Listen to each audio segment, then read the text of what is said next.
소양이 일단 기본적으로 갖춰줘야. 여기서 말하는 거는 사람이 일단 정의로워야 되죠.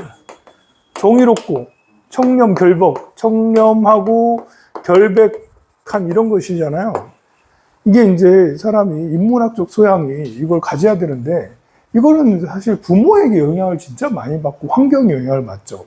어렸을 때 교육, 또 부모님의 뭐 이렇게 가정교육 이런 거 영향을 많이 받는데, 인문학적 소양이 별로 없고 그냥 훔치고 막 이렇게 거짓말하고 막 이렇게 하는 것이 탐욕에 의해서 그런 것들을 하는 사람들은 절에 와서 이거 정의롭게 해야 된다, 계율을 이래야 된다 여러 번 얘기를 해도 잘 안 고쳐지는 경우가 많아요.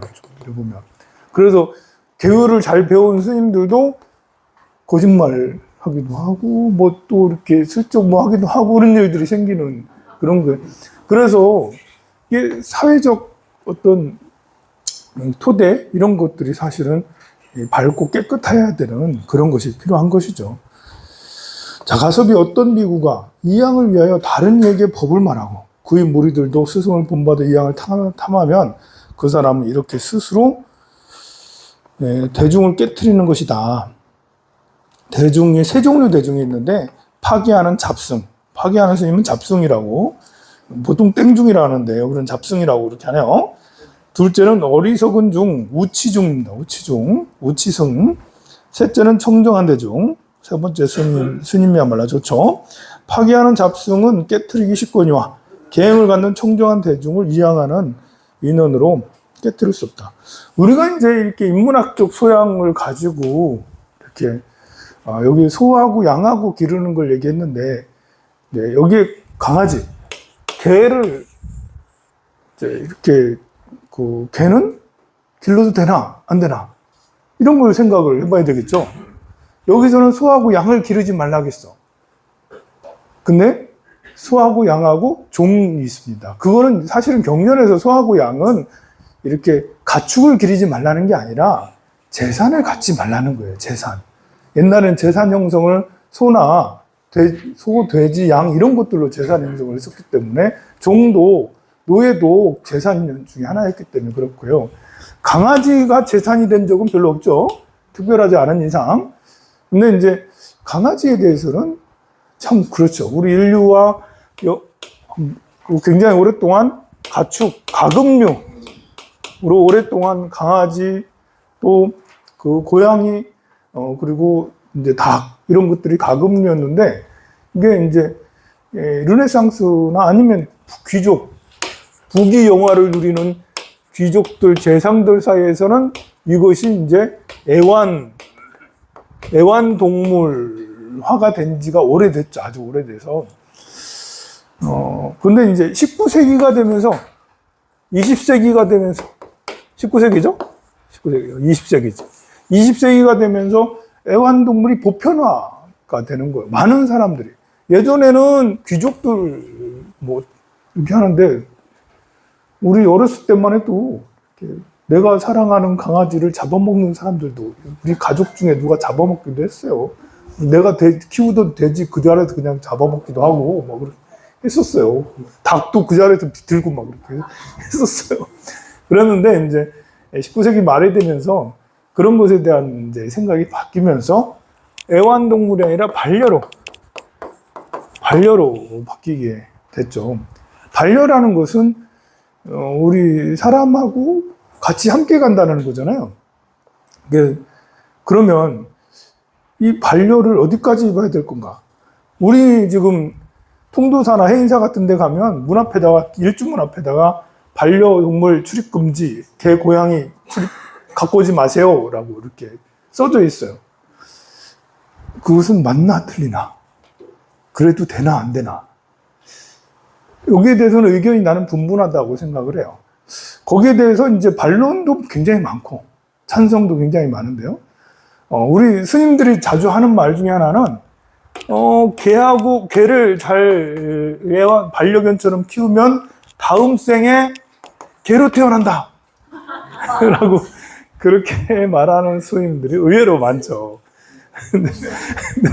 다음 생 어른 스님들이 말해가지고 덕상 스님도 이렇게 막 어른 스님이 말했다는 이유로 덕상 스님도 자주 하는 말이 게르트한다.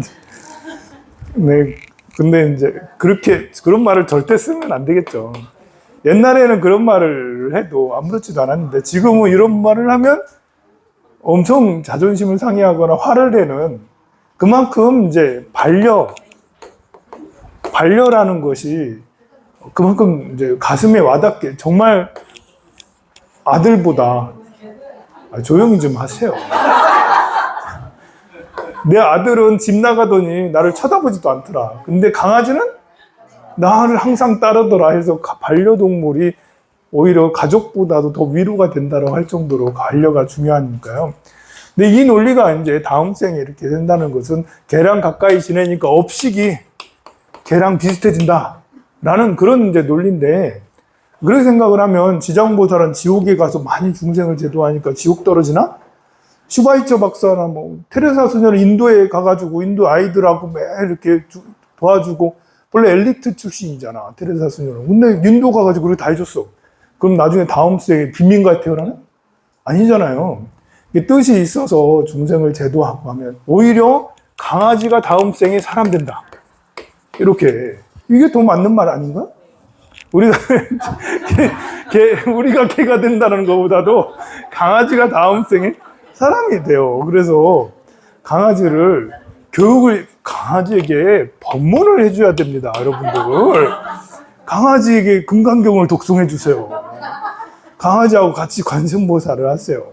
그 동물, 세상에 이런 일이 자주 나오잖아. 합장하는 강아지. 왜 그러겠어요? 그 법문 듣고 그 염불하다 보고 강아지도 저절로 따랐어요. 그러면 그 강아지는 나중에 사람이 돼서 수행하는 수행자가 되겠죠. 우리가 강아지가 되는 게 아니고. 그래서 반려동물은 그만큼 지금은 이렇게 사람의 동반자로, 그야말로 동반자의 지위까지 많이 올라왔다. 요즘에는 이제 강아지를 더 넘어서 고양이까지도 그렇게 됐고, 또 키우는 사람에 따라서 달팽이 키우면 달팽이도 그렇게 여기는 사람도 있고, 막 그렇게 뭐 이런 것까지 기원할 정도로 그런 것까지도 반려로 생각을 해요. 그러면 사찰에 반려 동물을 데리고 오는 거는,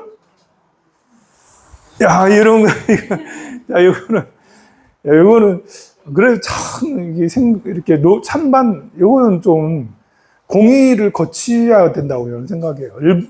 무지막지하게 사찰에서 무조건 편말을 딱 이렇게 붙여가지고 절대 그러면 안 돼, 갖고 오지 마세요 얘기하기보다는 공론화 과정에 조계종이 뭐 체계화되어 있다라는 게 뭐예요? 체계화되어 있는 것으로는 같이 공의를 할 수가 있다라는 거예요. 같이 이제 대중공사 장을 열어서. 예? 그러면 통일사 같은 데서 천도대도 개를 안 받아도 천도 이제 뭐 백중이나 화엄살 이런 거 할 때 강아지 연가도 많이 받아주기도 해요. 그건 좀 개인적으로 따로 얘기하고. 그래서 제안을 하건대 이렇게 그냥 이런 과정이 공론화 과정이 필요하다 이제.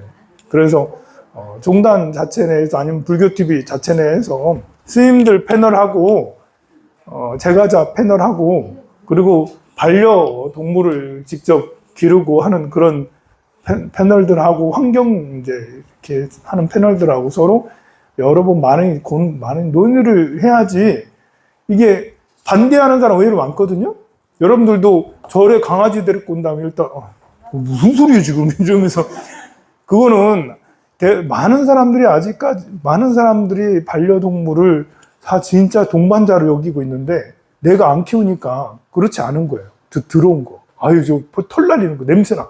이러면서 혐오를 하는 사람들이 대체로 절에서 안 돼! 라고 하는 거고요. 예, 절, 사찰, 더해서 법당. 법당에 강아지를 데리고 오냐? 되냐, 안 되냐? 어떻게 생각하나요? 법당 청소하는 분한테는 이거 큰일인 거지. 네. 이런 것들도 생각을 해서 서로 토론이 필요하다. 그래서 왜냐하면 이제 중요하게 여기는 사람이 굉장히 많기 때문에 그래요. 이런 사람이 이런 인구가 엄청 많기 때문에 이런 걸 반려동물을 혐오하는 사람들도 아직 많아요. 근데 혐오하는 사람들도 이해를 해줘야 되고, 또 반려동물 사랑하는 사람들은 자기만 생각하니까 혐오하는 사람 마음을 아직 완전히 미개인 아니야, 미개인? 아직 여전히 반려동물을 동물 취급하고 미개인이야 이렇게 말할 수도 있잖아요. 근데 반려를 스님들 중에서도 강아지를 키우는 스님도 있고, 절에서 개를 키우는 게 정당한 거 아닌가 했을 때도, 여러분들은 절에서 개를 키우는 게 맞다고 생각하세요? 안 맞다고 생각하세요?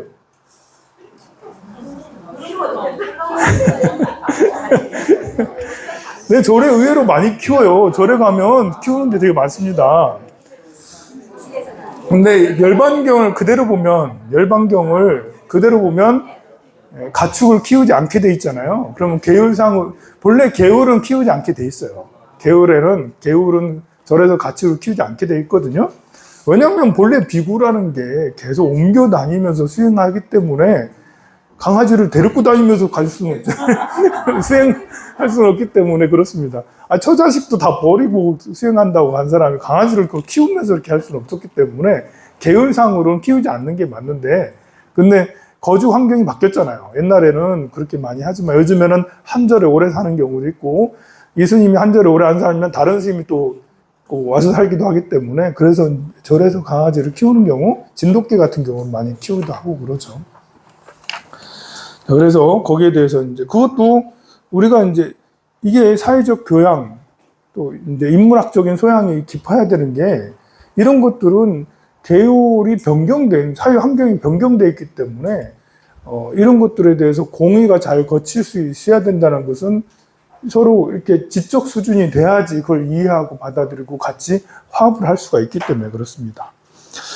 주간반에는 이제 이렇게 강의하는 것 중에 절세술사 이거 해가지고 강의도 하고 그러는데, 야간반도 조금 같이 강의도 해줄게요. 우리가 이제 이렇게 내 자산을 운용하는데, 자산 운용 방법을 한번 생각을 해볼까요? 자산 운용 방법은 예적금, 가장 기본이죠. 누구나 다 알고 있는 예적금이 가장 기본적이고, 그 다음에 채권 투자도 굉장히 좋은 방법이에요. 우리가 안 쓰고 몰라서 안 해서 그렇지. 그리고 부동산 이렇게 하죠. 그 다음에 주식, 상장 주식이나 비상장 주식, 그리고 또 이제 금 투자, 요즘에 금이 금하고 이제 코인류, 알트코인하고 이제 비트코인 등의 코인 이런 류들이 있습니다. 이런 것들을 내가 자산이 있으면 100만 원이 있으면 그냥 내가 현금으로 금고 투자를 금고를 넣어놓고 있는 사람도 있겠죠. 내 집에 금고 넣어놓는 것보다는 이 중에 뭔가를 선택하는 게 있는데, 예적금이 여러분들이 너무나 잘 알고, 오늘은 채권에 대해서 한번 생각을 해볼까요? 채권의 종류는 이제 일단 국채가 있어요. 채권이라는 것은 채무 권리예요. 채무 권리. 내가 얼마 빌렸다라면 그 빌렸다는 증서를 써주면 그 증서가 효과를 발휘해서 내가 5% 이자를 계속 줄게. 그걸 국가랑 하는 것을 국채라 하는 거고요.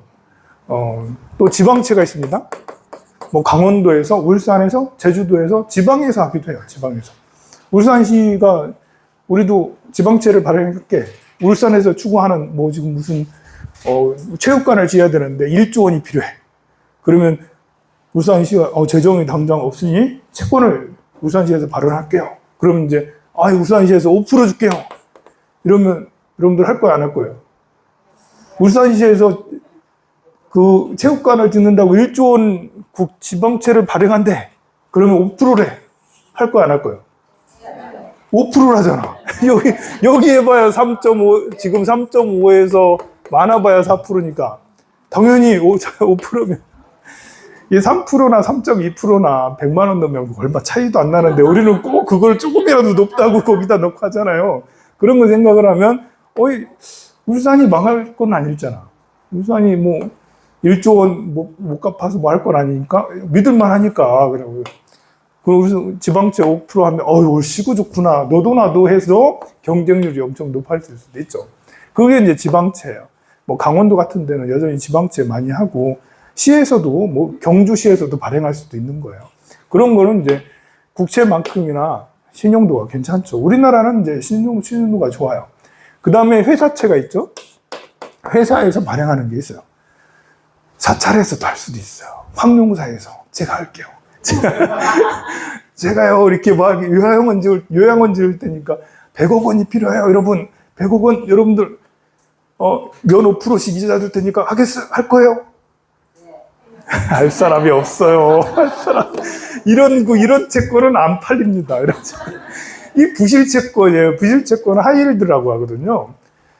때로는 가비지 채권이라고 그래. 쓰레기 같은 채권이라고. 황룡사가 무슨 신용이 있다고 여러분들. 이게 짓다가 조금만라도 일 생기면 모라토리엄 못 갚아요 라고 이렇게 해버리면 여러분들이 제가 5% 하면 할 사람이 없으니까 7% 할게요. 7% 이자 줄 테니까 연 7% 줄 테니까 제가 우리 채권을 황룡사 채권을 사주세요 라고 7% 보고 들어갔다가 이제 스님이 뭐 하다가 스님이 갑자기 아파가지고 공사 중단됐어. 그럼 여러분이 7% 1,000만 원 넣었어요. 어떻게 되겠어요? 그냥 1,000만 원 날아가는 거예요. 그래서 하이힐드 들어가는 거예요. 하이힐드 굉장히 위험하다.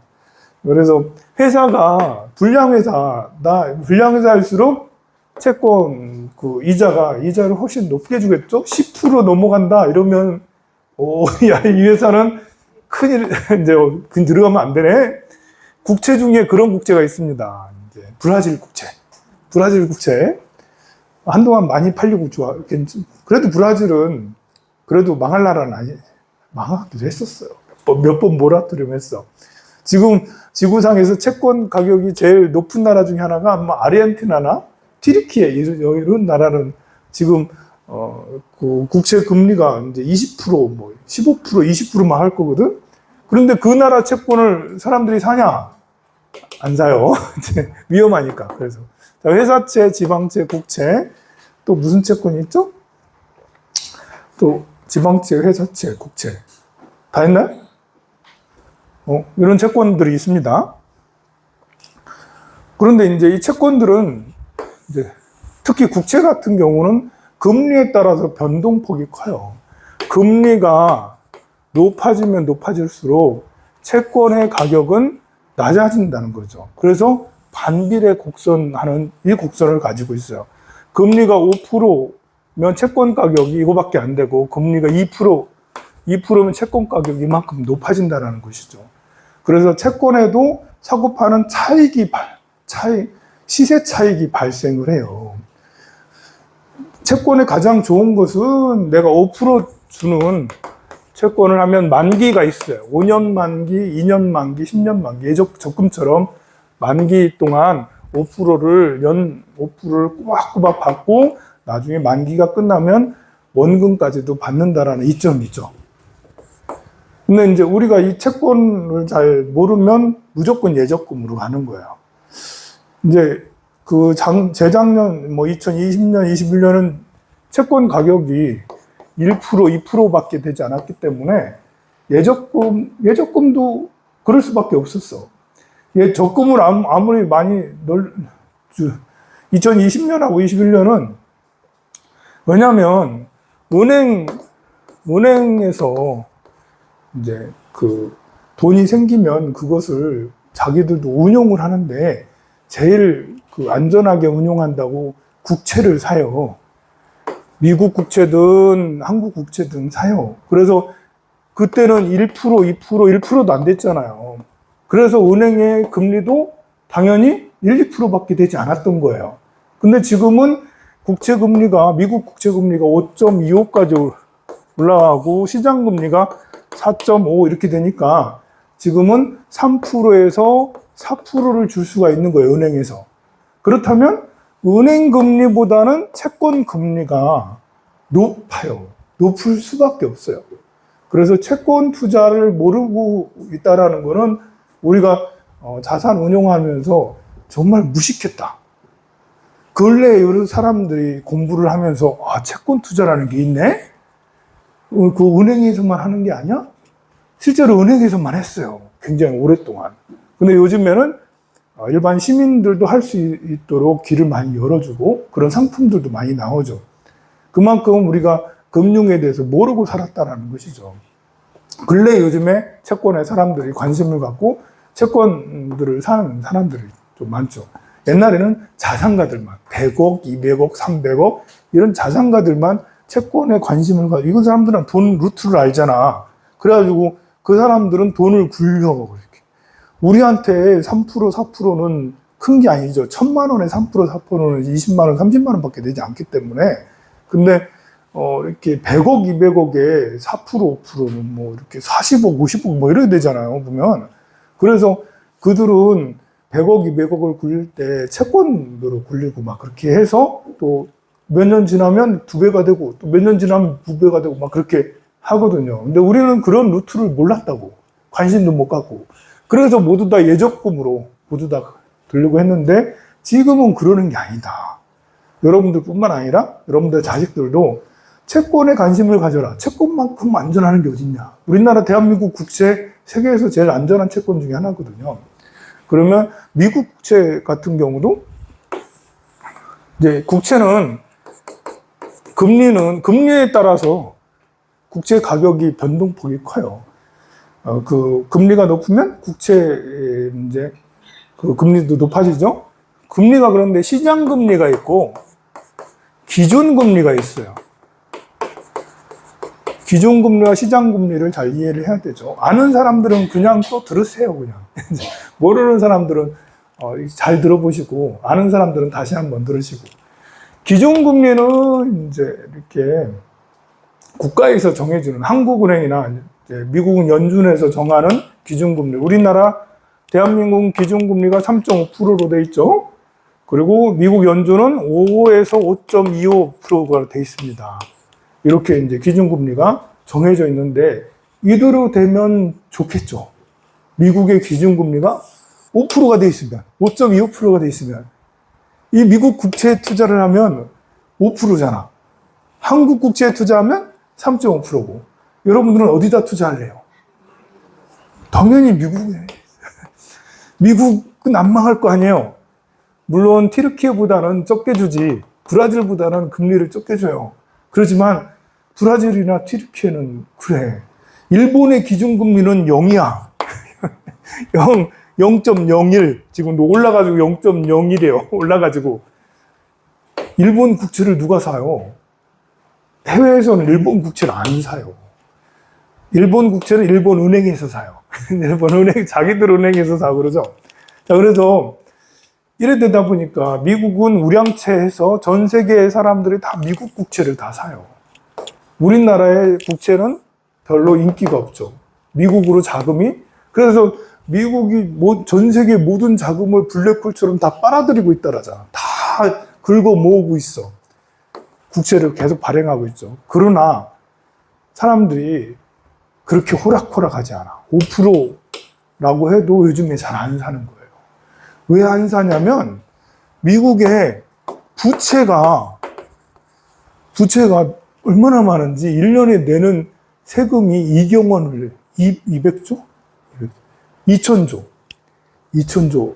2천조를 1년에 이자로 부담을 해야 돼요.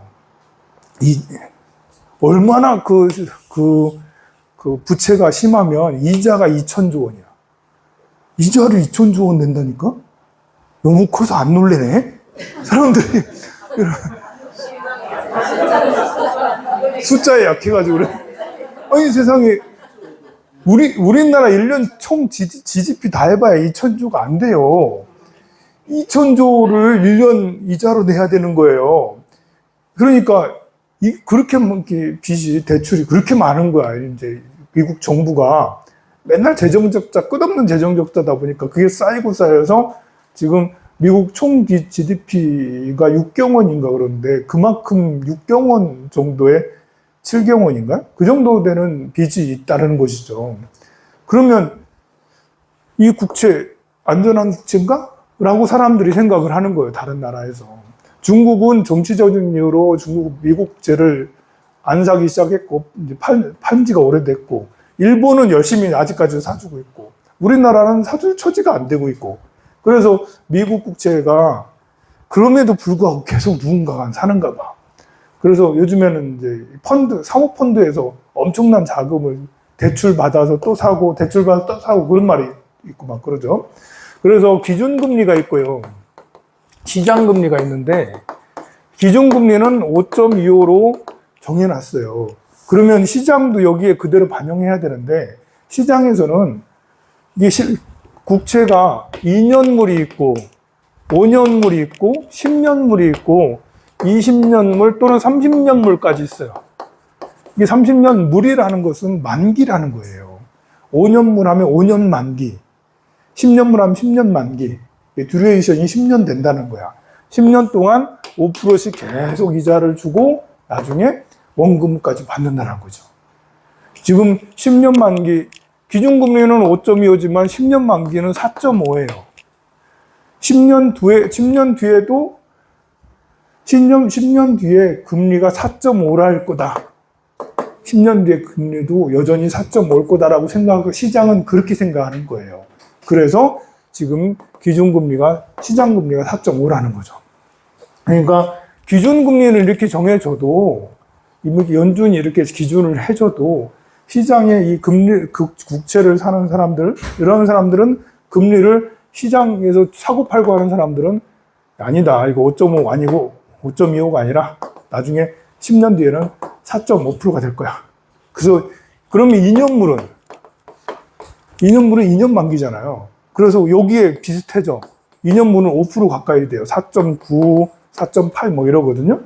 2년 뒤에는 분명히 금리가 떨어질 거다 해서 4.8, 4.7 이러고 있는 거거든요.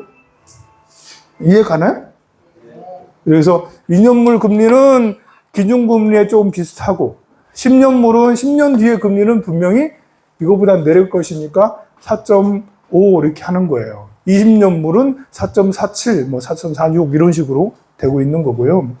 그래서 이 금리는 지금은 기준금리가 5.25지만 1년 뒤에는 여러분들은 어떨 것 같아요? 1년 뒤에 기준금리 얼마나 될까요?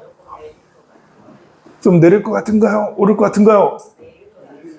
네, 대중들이 많이 좀 내릴 것 같다고 생각하죠. 1년 뒤에는 4.5 되지 않겠나? 착하게. 이게 이상적인 거잖아. 또 2년 뒤에는 3.5 되면 좋겠죠? 아닐까요? 이게 우리가 바라는, 아니면 더 떨어지면 더 좋고.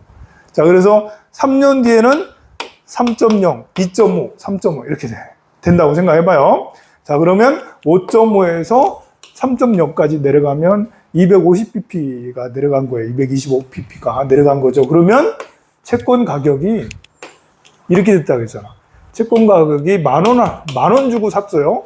여기서 5.5에서. 그랬더니 3까지 내려가니까 이만큼 됐어. 이것이 15,000원 된다는 거죠. 내가 10,000원 주고 채권을 샀더니, 나중에 보니까, 3년 뒤에 보니까 15,000원이 됐네? 그럼 이것이 이제 15,000원 됐을 때 팔아야 될까요? 말아야 될까요? 팔아야 될까요? 더 떨어질 수도 있잖아. 여기 1.5 될 수도 있잖아, 1.5. 1.5 되면 2만원 되겠네? 어떻게 될까요? 어쨌든 채권 가격은 이렇게 변동폭이 큰데, 그럼에도 불구하고 여기에서 나는 5%짜리 채권을 샀어. 라면 여기에서도 5% 이자를 받고 여기에서도 5% 이자를 받습니다. 계속 5% 이자를 10년 걸 샀으면 10년 동안 계속 5% 이자를 계속 받죠. 5% 이자를 계속 받고 있으면서 있는 게 나을까요? 10년 동안? 아니면 올랐으니까 시세 차익을 보고 파는 게 나을까요? 이것을 결정하는 건 여러분들의 몫입니다. 여러분들의 몫입니다. 바로 이렇게 해서 채권 투자는 이런 이익이 있는 거예요. 근데 이럴 수 있잖아. 내가 채권을 2.5에서 샀는데, 2.5도 재작년에 높았어요. 샀는데 더 이상 올라갈 금리가 높아질 거라고 생각하지 않았어. 근데 5%가 됐잖아. 야, 이걸 어떡하지? 나는 10,000원에 샀는데, 채권을 10,000원에 샀는데 8,000원이 됐네? 그럼 손해가 얼마나 커요? 1억을 넣었으면 1억을 넣었는데 8천만 원이 됐어. 2천만 원 완전 손해예요. 이 사이 금리가 올라가지고. 은행도, 우리 개인은 그래도 뭐 1,000만 원, 2천만 원 손해지만, 은행들은 고객의 돈을 수백억, 수천억을 넣어가지고, 여기 1%대부터 넣거든요. 1%대부터. 여러분들이 예금한 걸 가지고, 여기 저축은행이나 새마을금고나 국민은행에서 우리가 예금을 1조 원을 넣는데, 이 1조 원 중에 3천억 원을 채권을, 미국 채권을 샀어. 1%대. 그럼 지금은 5%가 됐잖아? 그럼 3천억 채권들이 어떻게 되겠어요? 반토막 나가지고 1,500억 반토막이 나서 은행이 손실률이 너무 큰 거예요. 그러면 어떻게 되는 거예요? 이 그대로 이제 손실 처리가 돼서 은행에는 BIS 비율이라는 게 있거든. 자기 자본 비율이 몇 프로 꼭 있어야 돼요. 그럼 자기 자본 비율이 이 1,500억 착 깎인 거잖아요. 자기 자본 비율에서 더 많이 갖고 있질 않아, 대체로. 간당간당하게 갖고 그걸 가지고 굴리죠, 대체로. 그런데 자기 자본 비율이 축축축 떨어지면, 금리가 착착착착 올라가면 은행들이 가지고 있는 채권들이 계속 평가가 떨어지고 가면 BIS 비율이 기준 이하로 팍 떨어져요. 그러면 어떤 일이 생기냐? 여러분들이 불안한 거예요. 내가 국민은행, 농협에 1억을 넣었는데, 야, 나중에 못 받는 게 아니야? 해서 뱅크런 사태가 벌어지죠. 뱅크런. 그래서 뱅크런. 은행에 가가지고 너도 나도 인출을 하는 거예요. 그러면 은행이 나중에 내줄 돈이 없어. 그럼 제일 나중에 간 사람은 손해야. 줄 서서 가는데 내 앞에서 딱 끊겼어. 그럼 나는 돈을 못 받아.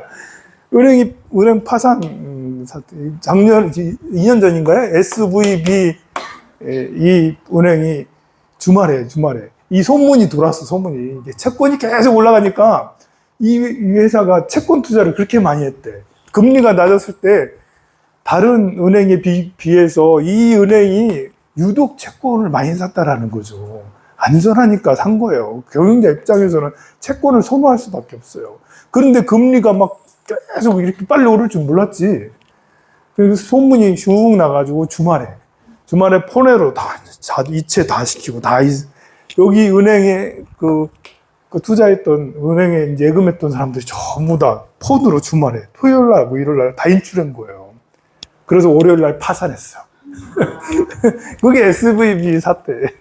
그래서 파산하는 그런 기적적인 일이 일어났고, 그 이후로는 이제 그 미국 정부에서 개입해서 그런 일이 없도록 해서 미국의 은행이 안정화됐죠. 자, 그래서 시장금리는 이제 기준금리는 정해져 있지만, 우리나라 기준금리가 3.5%지만 10년물 국채는 우리나라도 4%인가 막 이렇게 3.5%인가요? 좀 약간 시세가 좀 달라요. 그래서 시장금리에 따라서 변동폭이 막 있고 막 그렇게 하고 그러는데, 그런 시세가 좀 차이가 나기도 한다라는 것이 이제 그 국채들이고, 기업채들은 그렇게까지는 잘 안 되는 것 같아요. 지방채나 이런 것들도 이렇게 보통 우리가 5%에 팔았어요 하면 5% 계속 하는 거지. 그것들은 거래가 이런 것처럼 국채처럼 활발하지가 않으니까 국채는 이렇게 시장에 따라서 참 많이 변동을 갖는다라는 것입니다. 채권에 대해서 설명을 좀 드렸어요. 너무 빨리 줬네? 10분 남았네? 뭐, 예? 궁금한 거 없죠? 이제? 다 이해가 가죠? 어려운 건 아니에요. 근데 여러분들이 이제 어떻게 투자를 하느냐에 따라서 채권의 방법을 지금까지 잘 몰랐다 하면 관심을 가지고 이런 것도 있다. 왜냐하면 여러분들이 나는 돈 없는데요 라고 그러지 말고, 여러분들 아들, 딸도 있잖아요. 아들, 딸들은 아직 예적금만 생각할 수도 있고, 아니면 위험한 나는 코인 투자를 할 거야 라는 그런 아들, 딸들이 왜 코인을 투자하겠어요? 잘 모르니까 코인 투자를 하는 거거든요. 그러니까 부모들이 금융에 대해서 전혀 문외 아니면 자식이 위험한 투자를 하기가 쉬워요. 그리고 여러분들도 모르면 모를수록 위험한 투자를 하기가 쉬워요. 이 작년, 재작년에 주식 투자 정말 동학개미 운동 벌어졌잖아요. 동학개미 운동이 왜 벌어졌겠어요? 국민들이 잘 모르니까 그런 거예요. 모르니까 너도 나도 다 뛰어들고 막 그런 거예요. 근데 지금은 이제 사람들이 금융 교육을 많이 받아서 그렇지 않은데, 이제 예적금 말고 채권에는 관심을 갖고 이쪽으로는 이제 좀 공부를 해봐도 주식처럼 위험하지 않다. 요즘에는 부동산도 위험하게 됐죠. 부동산이 오르는 데는 오르고 안 오를 때는 계속 안 오르고 있기 때문에 부동산도 요즘에는 예전에는 안전한 투자, 특히 이제 신규 주택, 새로 짓는 푸르지오, 아이파크 이런 거는 무조건 사기만 하면 오르던 시대는 이제 끝났잖아요. 그것도 어떻게 될지 몰라서 그거는 이제 그래요. 그래서 지금은 예적금 다음으로 채권이 이제 오히려 안전한데, 안전한 것에 비해서 우리는 너무 모르더라. 근데 채권도 좀 전에 말한 것처럼 지금 이제 국채 얘기를 하느라고 이걸 그려가지고 막 이렇게 했지만, 그래서 국채 금리 변동폭에 따라서 투자하는 거는 어려워요. 이거는 어려워요. 이것도 곱하기 3배짜리도 있고 2배짜리도 있어요. 이제 그 채권 투자를 할 때 우리나라에도 이제 인버스, 레버리지 이런 것들 해가지고 투자를 했더니 2배로 영향을 받고 3배까지 영향받는 게 있더라 해가지고 이렇게 하면, 그러면 이제 주식보다 더 위험한 투자가 되는 거예요. 그렇지만 이제 지방채, 국채도 시세 차익하지 않고 지금 4.5%면 이게 은행보다 나으니까 이렇게 4.5% 되는 국채 또는 지방채는 이거보다 조금 더 나가죠. 회사도 우량채 하면 돼요. 회사 이제 재계 30위 안에들은 그런 회사들 채권은 5에서 한 7% 정도 되거든요. 이거 5에서 7% 굉장히 큰 거잖아요, 보면. 자금이 클수록, 이거 적은 게 아니에요. 회사채도 여러분들이, 이렇게, 요즘에는 이제 MTS 해가지고 모바일 폰으로도 채권 다 구입할 수 있거든요. 그렇게 해가지고, 이렇게 채권 중에서도 이 채권은 그래도 괜찮은 것 같다라는 것은 여러분들이 스스로 다 매입을 할 수가 있어요. 3년 만기, 5년 만기 이런 식으로 해가지고, 아니면 이제 여러분들 그 증권가에 가가지고 이렇게 채권에 대해서 이렇게 하면, 이건 어느 때 사도 사실 상관이 없어요. 이번에 100만 원어치 사고, 내년에 또 100만 원어치 사고, 그 다음에 또 100만 원어치 사고, 그런 식으로 이제, 여러분들이 적금 넣듯이 채권도 그렇게 해가지고 이렇게 해서 하는 방법도 있습니다. 그러니까 큰 돈만 가지고 하는 게 아니에요. 우리가 생각할 때는 채권은 부자들만 해서 100억씩 1억씩 넣는다고 생각하지만, 10,000원 가지고도, 10,000원은 좀 적네. 30만 원 가지고 채권도 들어갈 수 있습니다. 그래서 이번 달 채권 30만 원치 사고, 다음 달 채권 5%짜리 사고, 다음 달도 30만 원에서 5%짜리 사고, 이렇게 하면 예금보다 훨씬. 자, 여기에서 생기는 이제 세금이 있어요. 예금도 우리가 이제 이자를 받으면 세금 떼고 받잖아요. 마찬가지로 채권도 여기서 이자가 발생을 해요. 배당이라 하지 않아요? 주식을 사면 주식에서 돈 주면 배당을 준다. 배당 받는다라고 하잖아요. 채권은 이자를 받는 거예요. 5%든 3%든 이제 주식은 배당을 받는 거고, 배당이든 이자든 모두, 채권의 이자도 15.4% 떼고 이렇게 주고, 여기 주식도 배당을 받을 때 15.4% 떼고 원천징수를 이렇게 하거든요. 그런데 이것이 나중에 많아서 2천만 원이 넘으면, 그러면 이제 2천만 원 넘는 거에 대해서 2,500만 원이면 2천만 원 떼고 500만 원에 대해서는 이제 그 금액에 따라서 11%에서 27% 정도 사이 세금을 떼는 거예요. 그러니까 이 금액은 내가 배당하고 이자를 다 했더니 5억이더라. 5억이 엄청나게 자금이 많잖아요. 5억이다 이러면 거의 20% 가까이 세금을 떼는 거예요. 5억이 20%면 이게 얼마예요? 이게 5천만 원인가요? 5천만 원이나 되는 세금을 1억인가요? 1억의 세금을 떼야 되는 거예요. 20% 이게. 근데 2,500만 원 받으면 500만 원이니까 500만 원에 이제 50만 원 정도? 50만 원도 안 되지. 50만 원 정도 세금을 떼는 거죠. 그런 것처럼 이제 그러나 그렇게 해도 이렇게 2천만 원까지 넘는 사람은 별로 없겠지만 2천만 원 넘어서 거기에 대한 세금을 뗀다 해도 그래도 이제 이런 방법으로 자산을 운용하는 게 훨씬 더 이렇게 예적금을 해놓는 것보다는 훨씬 더 낫다. 이거 말고 다른 것들은 거의 대부분 위험하다. 이것만큼 또 안전한 거는 이렇게 이 주식 중에 배당을 많이 주는 주식이 있는데 낮아져 있는 상태가 있어요. 그럴 때 이제 사면 그러면 또 그건 또 안전하다고 할 수가 있겠죠. 주식도 6에서 10% 정도 배당을 주는 게 있어요. 1년에. 그런데 그것이 올라가 있는 상태가 아니고 내려가 있는 상태면 이것도 굉장히 안전해서 이것도 괜찮은 방법이다 라고 할 수가 있습니다. 그러면 오늘은 채권에 대해 설명을 드렸습니다.